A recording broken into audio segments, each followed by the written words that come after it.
Subscribe now and press the bell icon. Never miss an update. Neeraj sir mathematics classes में आप सभी लोगों का हार्दिक स्वागत है।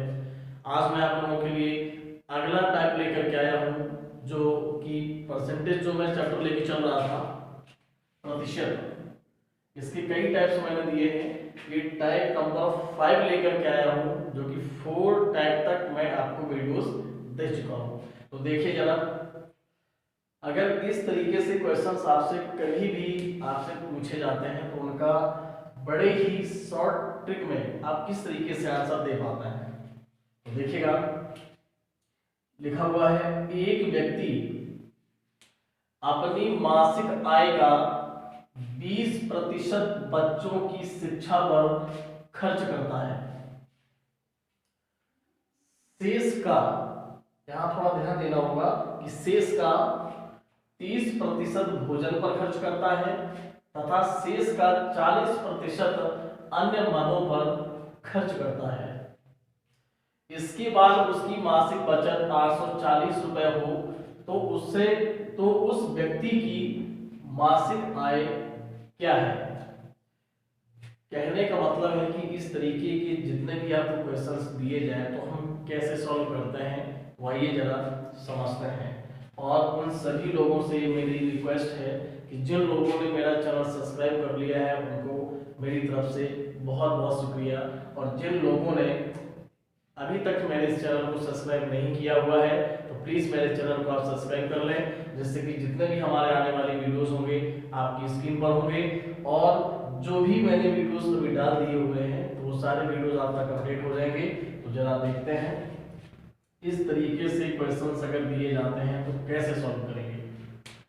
एक व्यक्ति अपनी मासिक आय का 20%, तो उसकी जो मासिक आय है वो अभी यहाँ पर क्लियर नहीं है। अब मासिक आय उसकी है कितनी, पहले तो हमें यही जानकारी होनी चाहिए, और वो जानकारी हमें नहीं है क्योंकि हमें उस व्यक्ति की ये मासिक जो आय है यही तो हमें ज्ञात करना है।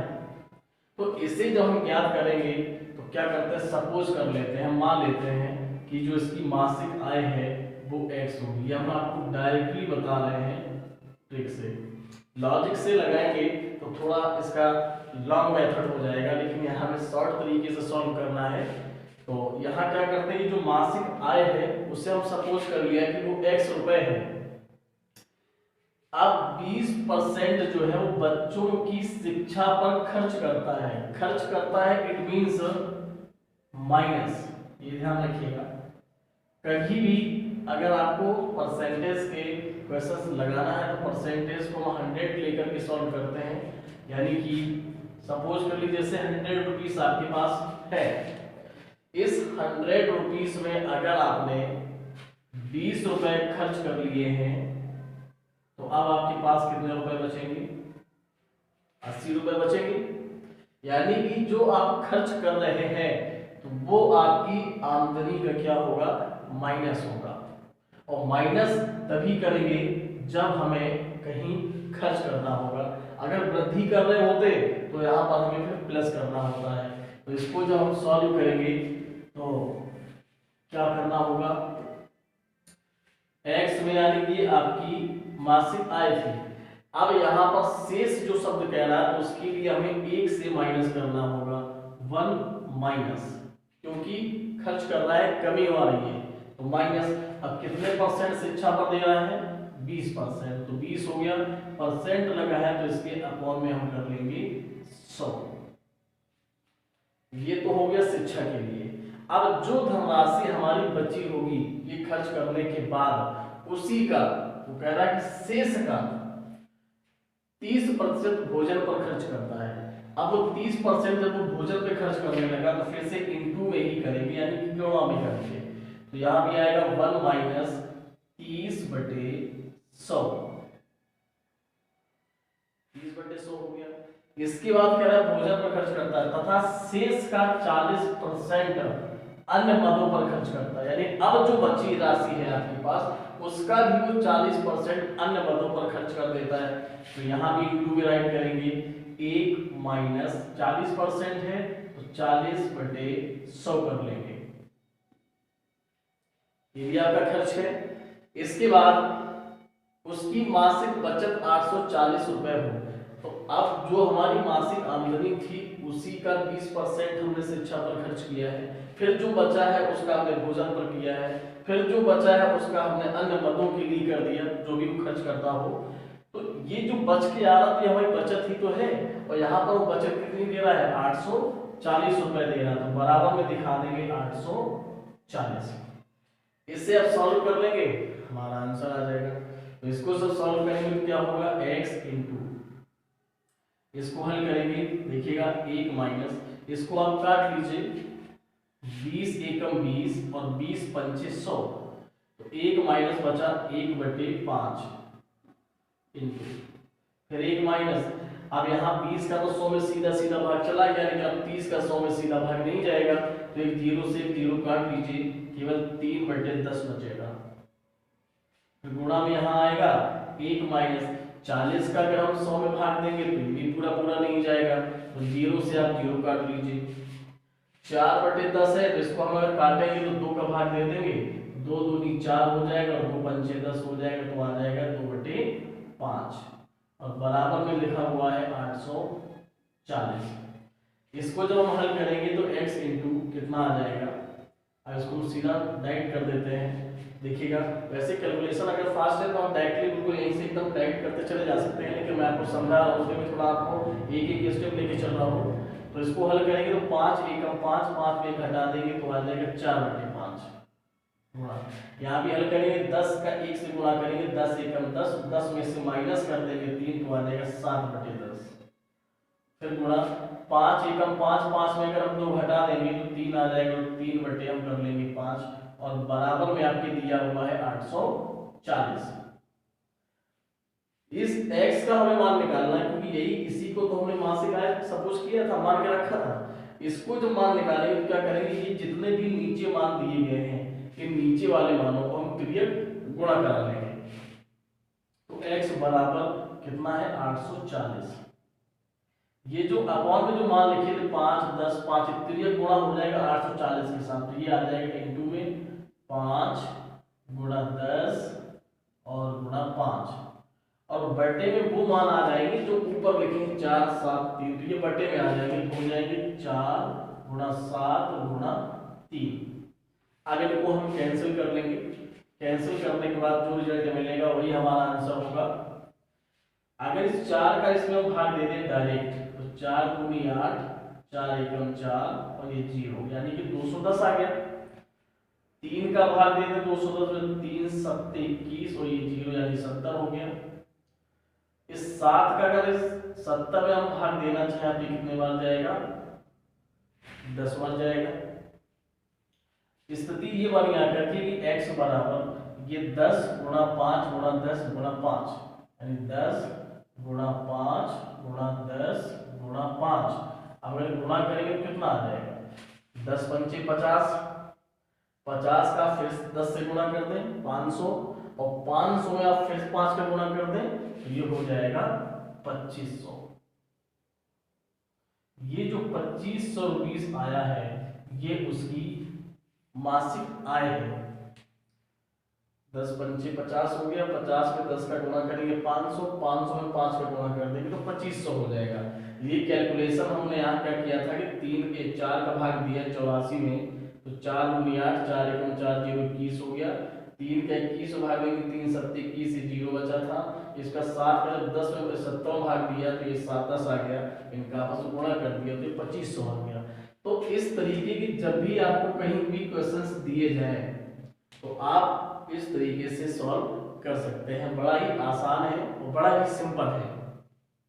अब जो दूसरा तरीका दिया गया है, एक गांव की जनसंख्या में 15% वार्षिक दर से वृद्धि होती है। यदि वर्ष 1996 के अंत में इसकी जनसंख्या 4000 हो तो वर्ष 1998 के अंत में जनसंख्या कितनी हो जाएगी। इस तरीके से भी क्वेश्चन आपसे पूछे जाते हैं। तो ऊपर वाले सवाल में क्या था कि कमी थी, इसलिए हमने माइनस किया था। इसमें क्या है कि 15% वार्षिक दर से वृद्धि होती है। अगर वृद्धि हो रही है तो अब हमें क्या करना होगा, प्लस करना होगा। जैसे यहाँ पर 1 माइनस कर रहे थे कमी के लिए, यहाँ वृद्धि हो रही तो यहाँ हम 1 प्लस करेंगे। और कितना प्लस करेंगे, यहाँ जैसे 20% दे रहा था तो यहाँ पर हमने 20% को माइनस किया था। यहाँ 15% की वृद्धि कर रहा है तो यहाँ 1 प्लस 15/100 कर लेंगे। देखते हैं तो इसको भी जरा सॉल्व करके बताते हैं कैसे सॉल्व करना है। बड़ा ही आसान है और इसके पहले वाले जो रूल्स थे वो मैं आपको वीडियोस के माध्यम से आप तक पहुंचा चुका हूं। आप सब्सक्राइब कर लें और देखिएगा, सारे वीडियोस आपको मिल जाएंगे, आप उसको समझ सकते हैं।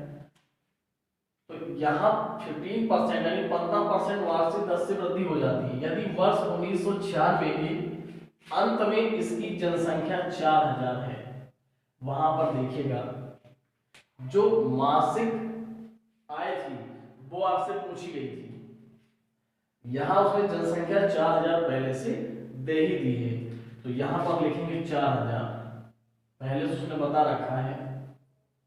इसके बाद 1 प्लस, क्योंकि हमें प्लस करना है, वृद्धि हो रही है, और 15% यानी कि 15% की वृद्धि हो रही तो 15/100 कर लेंगे। ऊपर वाले सवाल में 1, 2 और 3 बार दिया गया था, यानी 3 खर्चे आ रहे थे तो उसको हमने अलग अलग करके दिखाया था। यहाँ पर ये देखिए सन 1996 की बात पूरा कर रहा है और 1998 तक जा रहा है। कितनी वर्षें हो रही है, 2 वर्षें हो रही है, तो 2 वर्षों के लिए ही हमें निकालना होगा। तो ये 1 प्लस 15/100 होगा वो 1 वर्ष के लिए हो जाएगा। जो दूसरा वर्ष होगा तो वहां भी 15% की वृद्धि होगी, तो यहाँ लिखेंगे 1 प्लस 15/100। 2 बार क्यों किया गया है, क्योंकि 2 वर्षों की बात कर रहा हूं, 1996 से लेकर के 1998, 2 वर्ष हो रहे हैं तो 2 बार लिख दिया गया। इसको जब हम सॉल्व करेंगे तो ये आएगा 4000 गुणा 15 का सीधा सीधा तो भाग नहीं जाएगा, आप काट सकते हैं 5 से, 5 एकम 5, 5 दिया 15 हो जाएगा, और 5 का जब हम 100 में भाग देंगे तो 5 दूनी 10, 1 0 यानी 20 हो जाएगा। तो ये आएगा 1 प्लस 3/20 यानी 3/20 गुणा। इसको भी जब हल करोगे इसी तरीके से तो यहाँ भी आएगा 1 प्लस 3/20 हो जाएगा। इसको जब हल करेंगे तो ये आएगा 4000 गुणा 20 एकम 20, और 20 में से अगर हम 3 को प्लस करेंगे, क्योंकि प्लस लगा के जोड़ना पड़ेगा, 20 एकम 20 में 3 जोड़ देंगे तो ये हो जाएगा 23/20। वही मान यहाँ पर लिखा तो यहाँ भी हो जाएगा 20 एकम 20 और 3 23/20। इसको अब हमें हल करना है, तो जब इसको हल करेंगे तो 1 2 जीरो नीचे है तो 2 जीरो ऊपर है तो इनको काट दीजिएगा। 2 दूनी 4 होता है, 4 से 4 काट देंगे तो यहाँ पर 10 बचेगा केवल। अब इस 10 का गुणा करना है 23 से, फिर जो आंसर आएगा उसका फिर हमें 23 से गुणा कर देना है, तो यानी कि 10 गुणा 23 गुणा 23। जो लोग अच्छे से तैयारी करते हैं वो 40 तक वर्ग जो है याद किए होते हैं वर्गमूल, क्योंकि कैलकुलेशन उनका फास्ट हो जाता है। 10 का गुणा 23 से करेंगे 223 आ जाएगा, यानी 230 आएगा, फिर गुणा 23 कर दें, इसका आप गुणा कर देंगे तो इसका आंसर निकल आएगा। कुछ लोग क्या करते हैं, वर्गमूल याद किए होते हैं, 23 का वर्गमूल क्या होता है, 23 गुणा 30, फिर इसमें बाद एक जीरो लगा देंगे उसका आंसर निकल आता है। थोड़ा फास्ट करने के लिए मैं आपको बता रहा हूँ किस तरीके से करना है, और बाकी गुणा करना तो सबको आता ही है। 0 3 3 9, 3 दूनी 6, 0 3 दूनी 6, 2 दूनी 4, 0 9 6 6 12 4 1 5, 529। कुछ लोग जो याद किए होते हैं बहुत जल्दी तुरंत आंसर निकाल लेते हैं। 23 का वर्ग होता है 529, और 529 में अगर 10 का गुणा कर देंगे तो एक जीरो बढ़ जाएगा, तो यही इसका आएगा आंसर। 40 तक वर्गमूल तो आप याद ही कर लीजिएगा, वर्ग और वर्गमूल दोनों याद कर लीजिएगा, घनमूल भी याद कर लीजिए। कैलकुलेशन थोड़ा फास्ट हो जाता है तो उससे क्या है कि टाइम आपका जो है मैनेज हो जाता है, क्योंकि कंपटीशन के लिए टाइम मैनेज करना बहुत ही इंपॉर्टेंट होता है। तो इस तरीके के जो भी क्वेश्चंस हैं हम बड़े आसानी से तरीके से लगा सकते हैं। बहुत सारे बुक्स में दिए हुए हैं, आप तैयारी करिए। जो भी कहीं प्रॉब्लम आती है कमेंट करके मुझे जरूर बताइए, हम आपकी हेल्प करेंगे। और अगला जो क्वेश्चन होगा उससे भी देख लीजिए। तीसरा जो है वह चीनी का मूल्य 16 रुपए प्रति किलोग्राम से बढ़कर 18 रुपए प्रति किलोग्राम होने पर एक गृहिणी को चीनी का खपत कितना प्रतिशत कम कर देना चाहिए कि इस मद पर खर्च न बढ़े। देखा होगा कंपटीशन अगर एक बार आपने दिए हैं तो इस तरीके से भी क्वेश्चंस आ जाते हैं। यानी कि चीनी का मूल्य 16 रुपए प्रति किलोग्राम है, अब चीनी महंगी हो जाती है, यानी 16 की जगह अब आपको 18 रुपए प्रति किलोग्राम चीनी आपको बाजार में मिलने लगती है। तो होता क्या कि जो गृहिणी है वो चीनी का खपत कितना प्रतिशत कम कर दे, ये भी आपको ध्यान देना है। अगर रेट आपका बढ़ेगा तो फिर प्रतिशत ये निश्चित है कि खपत हमको कम करना पड़ेगा। अगर रेट बढ़ रहा है, महंगाई बढ़ रही है, तो हमें कम में काम चलाना पड़ेगा। यानी कितना हमें कम कर देना चाहिए कि इस मद पर खर्च हमारा न बढ़ पाए। ठीक है, तो ऐसे सवालों में हमें क्या करना होता है तो देखिएगा, इससे भी हमें ट्रिक के माध्यम से ही सॉल्व करना होगा। 16 रुपए से कितने रुपए हो गया? 18 रुपए, यानी कि कितने का अंतर हो गया? 2 रुपए का हो गया है ना। वही हम राइट करेंगे कि 18 माइनस 16 कर लेंगे। हमें देखना होगा कितने का अंतर यानी कितनी की वृद्धि हो रही है, और बटे में हमें वो संख्या लिखनी होती है जो संख्या यहाँ बढ़ रही होती है या फिर घट रही होती है। तो 18 रुपए प्रति किलोग्राम हो गया है, यानी कि 16 से जब 18 हो गया तो जो बटे में संख्या लिखी जाएगी वो वही लिखी जाएगी जो आपकी संख्या बड़ी है, और गुणा में क्या कर देंगे यहाँ 100, क्योंकि हमें प्रतिशत में आंसर निकाल करके देना है।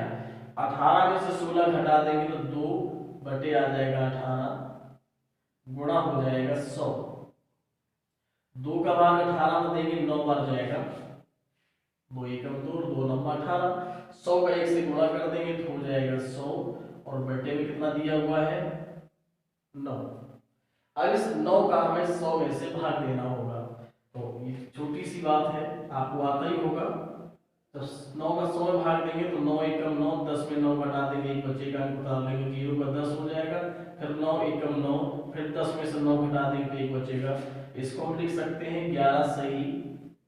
जो शेष और बचता है इसको अंश में लिखा जाता है, और जिसका भाग दिया था वो अपॉन में लिखा जाता है। यानी कि 11 सही 1/9 प्रतिशत हमें प्रतिशत कम कर देना चाहिए। इस तरीके से सॉल्व करना होगा। 16 रुपए से 18 रुपए अगर बढ़ा दिया जाता है तो उसका प्रतिशत कितना कम कर देना चाहिए कि उसकी जो खपत होगी उस पर ज्यादा इफेक्ट ना पड़े, यानी खर्च ना बढ़े, इक्वल रहे। तो 18 माइनस 16 जो बढ़ाया जाएगा, और बटे में वही संख्या लिखी जाएगी जो बढ़ा दी जा रही है या फिर घटा दी जा रही है। हल कर देंगे, जो आंसर होगा वही आपका क्लियर होगा।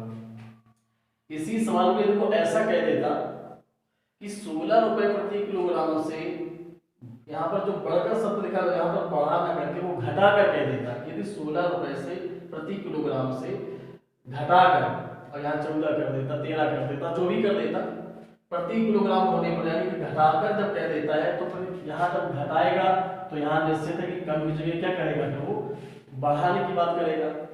ऊपर अगर घटाएगा तो फिर यहाँ बढ़ाना पड़ेगा। तब हमें किस तरीके से सॉल्व करना होगा? बिल्कुल इसी तरीके से करना होगा। यहाँ बढ़ रहा था तो उसी 18 में से 16 घटा दिया।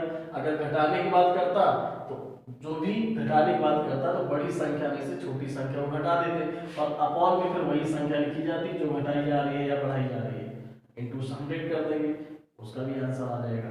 तो यहाँ भी घटाने बढ़ाने की कुछ भी बात कर सकता है, आप सॉल्व कर सकते हैं।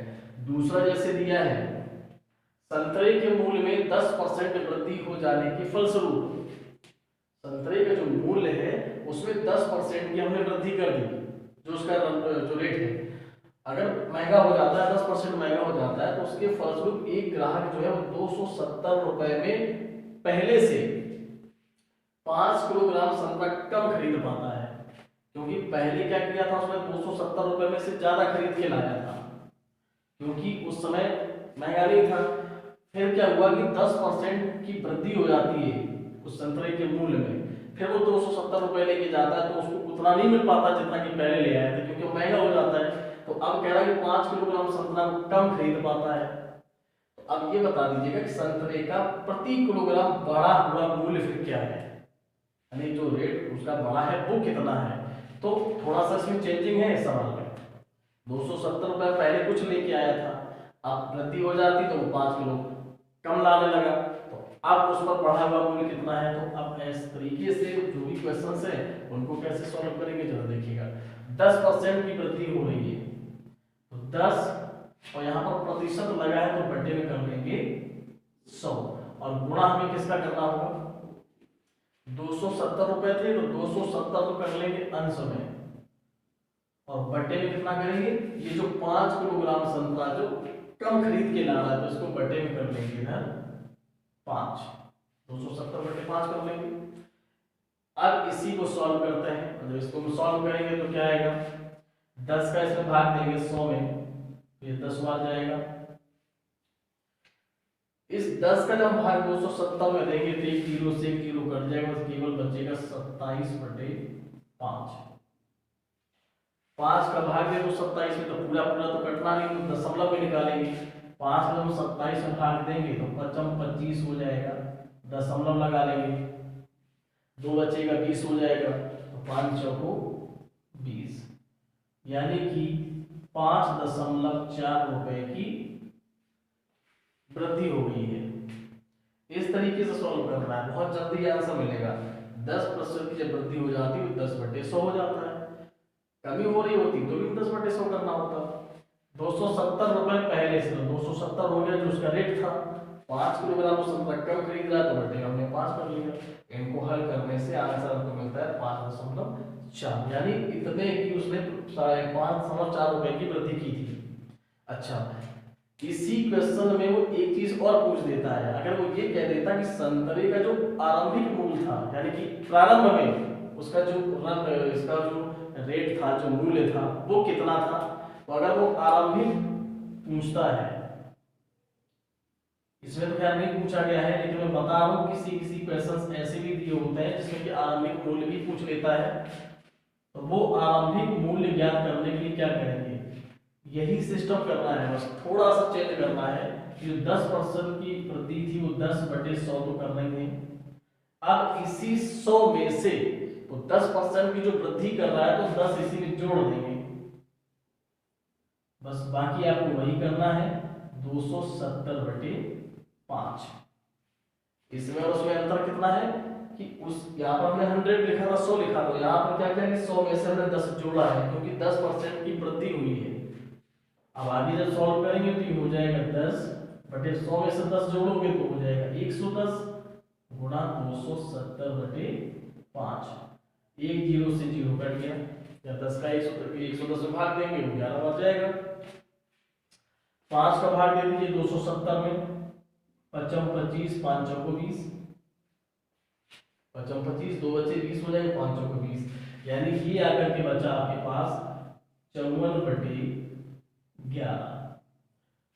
11 का भाग आप 54 में दे दो, भाग देने से जो आएगा वही आपका आरंभिक मूल्य होगा। तो आप कर सकते हैं इस तरीके से क्वेश्चंस। अगर आपको वीडियो अच्छा लगा हो तो प्लीज़ इसको लाइक जरूर कर देना, क्योंकि आप लोगों के लिए बड़ी मेहनत करनी पड़ती है और जितना हो सकता है मैं आप लोगों के लिए ज़्यादा से ज़्यादा वीडियो शूट करूँगा।